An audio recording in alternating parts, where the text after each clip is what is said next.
గురుగారు, ఈ సంవత్సరం ఏవైనా గ్రహణాలు ఉన్నాయా? ఎప్పుడున్నాయంటారు? ఏ రాశిలో పడుతున్నాయంటారు? ప్రధానంగా సంపూర్ణ గ్రహణాలు ఏవి ఈ వికారనామ సంవత్సరంలో లేవు. ఇది ఒక అదృష్టము. గ్రహణాలున్న సంవత్సరంలో కొన్ని దోషాలు కూడా ఉంటాయి. పాక్షిక గ్రహణాలు మాత్రమే ఉన్నాయి. ఇది కొంతవరకు శుభ ఫలితాన్ని ప్రసాదిస్తుంది. వికారిలో సంపూర్ణ గ్రహణాలు లేవు, పాక్షిక గ్రహణాలు ఉన్నాయి. ఆషాఢ శుద్ధ పూర్ణిమ నాడు ఒక గ్రహణం ఉన్నది. అది పాక్షిక చంద్రగ్రహణం. ఉత్తరాషాఢ నక్షత్రంలో సంభవిస్తోంది. 17/7/2019 బుధవారం నాడు తెల్లవారుజామున 3:01 అంటే 16వ తారీఖు రాత్రి 17 ఉదయం 3:01 ఉత్తరాషాఢ నక్షత్రంలో ఆషాఢ శుద్ధ పూర్ణిమ నాడు చంద్రగ్రహణము పాక్షికంగా ఏర్పడుతుంది.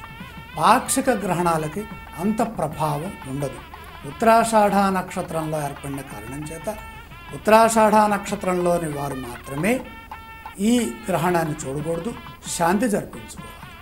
అలాగే 26 డిసెంబరు 2019 నాడు అమావాస్య తిథిలో సూర్యగ్రహణం, పాక్షిక సూర్యగ్రహణం ఏర్పడుతుంది.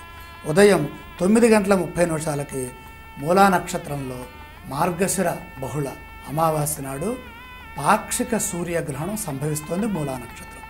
ఈ మూలా నక్షత్రం వారు మాత్రమే దీన్ని దర్శించకూడదు.